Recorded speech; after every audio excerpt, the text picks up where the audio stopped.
It's been talked about for a while, but it seems like Yuki Tsunoda is getting his shot in a Red Bull Formula 1 car. The driver has grew a lot since joining the sport in 2021, and so has his driving style. It's matured a lot, and as Helmut Marko has said it is a different Yuki we're seeing in 2025. I tend to believe the same. This Yuki Tsunoda is different and a very quick and mature driver. It's kind of been a roller coaster journey for him. When he joined in Formula 1, we thought that would be his last year. He ended up getting signed, which was even a shock to himself. And by the end of 2024, everybody was begging for Yuki to get a seat at a top Formula 1 team like Red Bull. And it seems like we're going to see what happens very, very soon. But will his driving style work with this insanely tricky RB21? And what is Yuki's driving style in general? And we'll go over how it's evolved from his karting career to now, and whether or not he's a great fit for the team. If you guys are new here, please go ahead and subscribe. It truly means the world for me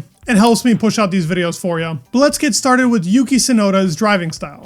Yuki from a very young age was seen as a prodigy, and there were plenty of eyes on him ever since his karting years. You build your foundation of driving and really the DNA in karting, and in Yuki's style specifically, you can see a lot of that come out. It was all about instinct in that time. It's obviously a very aggressive style in those karts as they're all pretty understeery. And unlike Formula 1 cars, you need to slide around a lot in them to actually rotate through the corners with a very playful edge. He went quickly from karting into the junior ranks in 2018, where he won his Japanese F4 title, showing how aggressive and feisty he was even at that point of his career. Now by the time we get to F3, you can see that there was no real fear to Yuki. He's risk, all for the win, very late lunges, fearless overtakes, which we see nowadays in Formula 1 as well. But there was inconsistency. This was a definite part of his career, and it was either shine or spin for him at this point. Now as the 2020 F2 season came where he was driving with Carlin, we saw the first signs of growth. He took a pole at Silverstone, won races, and finished third in the championship. Aggression was still his calling card. You could see that he was sliding around with that car. Definitely did not like understeer, which we'll talk more about later on in his Formula 1 days, but he was becoming a more complete driver. Now he gets his debut in 2021 with an AlphaTauri team that was taking parts from Red Bull completely in this season. So the car was very front and pointy, which did appeal to Gasly. We were going to see how it worked for Yuki Tsunoda. He had a very good start in Bahrain, finishing P9 and getting points on debut, which is a very rare stat nowadays, especially in the car that he was given. And we already saw signs of his style in this car. Very late braking, V style of braking going into those corners, focused a lot on the exit, and he really did love a sharp front end on the car, hated understeer. That's a big focus on what he does not like. Now, it was a mixed bag in 2021. In qualifying, he would overpush the car plenty of times. At the very end of the year, he had a crazy P4 in Abu Dhabi, which is still talked about nowadays when bringing up Yuki. And overall, his frustration was definitely shown on the radio plenty of times, showing that he was still a very immature driver at that time, and it's still talked about by Red Bull on whether or not he's fit for the team, even though that team revolves a lot around attitude and passion.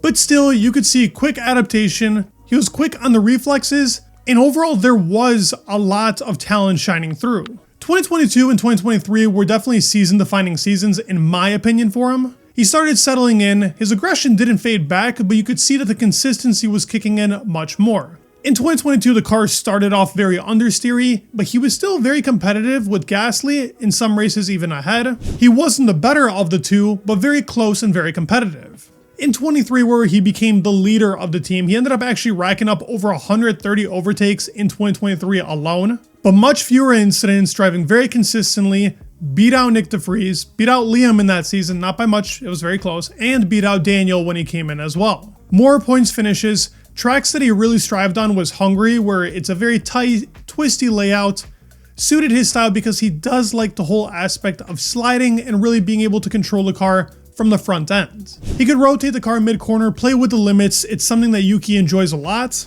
And his team noticed this too, because Franz Tost, at that time the team principal, said he had a modern driving style, thriving with a pointy car that let him attack the apexes, which is something that Max likes as well. But all in all, he was still learning a balance and raw pace and really that race-long consistency. He's became much better at conserving his tires in the race, but 2023 definitely showed a lot of improvements from him. Now this is where we've seen Yuki become a completely different driver, 2024 and 2025. The 24 season was all about consistency and really Yuki showing that he is competitive enough to fight with anybody on the field. The style stayed the same. He loves late braking, he takes a V style of corner, focuses a lot on the exit. And honestly, there's a lot of similarities to that of Charles Leclerc and Lewis Hamilton when watching Yuki. His long runs have become much more competitive now. The consistency is there from lap to lap. If he needs to dial it back, he can in the race and then push towards the very end. So while his qualifying pace has gotten stronger, so has his race pace. His overtaking has been good really ever since he joined Formula 1 and even in previous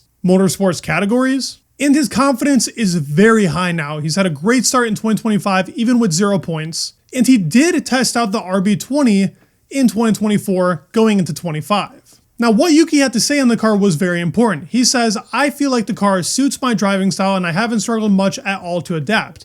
Even on the long runs, I've been able to run consistently today and was able to feel the limitations of the car, which if you don't have confidence in the car, you are unable to."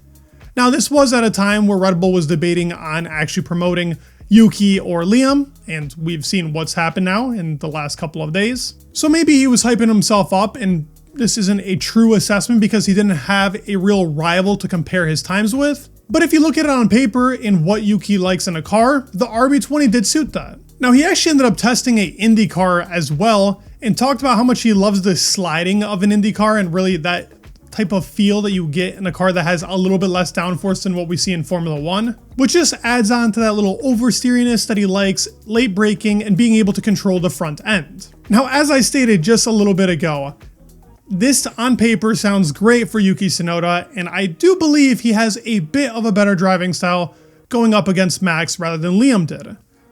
There isn't too many differences. Liam was a late breaker. He did prefer a car more on the balance end, but he was also aggressive just like Yuki as well. So the biggest difference maker here is going to be confidence, mentality, and adaptability. I truly believe the people that go into those cars come in with the mindset saying they can compete with Max. They probably set up the car the first time the way they want to, get beat out in qualifying and the race by a big margin, then change the setup to what Max is running, cannot adapt to the car, and it's just a spiral from then on onwards. The famous quote that everybody has thrown around with Albon talking about the car being super sensitive, and the feeling being like if you were to put the DPI up on the mouse as high as possible, and it's just bouncing all over the screen, that is what it's like to try and control a Red Bull car that's favorited towards Max. Yes, the car isn't made for Max, but it revolves around his style. He can control a very pointy car, most other drivers can't. I'm not expecting Yuki to come in the first day and beat out Max, nor am I expecting it really for the full season. But if he can work on himself, keep himself controlled, be patient with it, which are attributes that I think Yuki still lacks and most other drivers do, there is a chance he can be a very good number 2 at Red Bull and possibly sometimes challenge Max, whether that be in qualifying or the race. I would really love for it to work out. It seems like that seat is cursed, and as I've stated, the mentality of everybody going in there is that they can beat Max, but this guy is a natural talent. He's been in the team for so long, and Red Bull is not like many other teams. They have a car that's super different to everybody else. The confidence has to build from race to race, session from session, and when he can finally put himself in that groove, maybe then he can think about challenging Max in qualifying or the race. I'd love to hear your thoughts down in the comments below. It seems like it's a very mixed bag on whether people believe he's going to be good or not. I'm in the middle. I think he can be a little bit better than Liam in the beginning, not by much. They're very close in talent, and honestly, it's the car that really dictates whether or not these drivers can adapt. But I'm going to stay hopeful. I really hope Yuki has a good time here and genuinely surprises us all. I'd love to hear your thoughts down in the comments below. Please leave a like, subscribe. It would mean the world. And peace.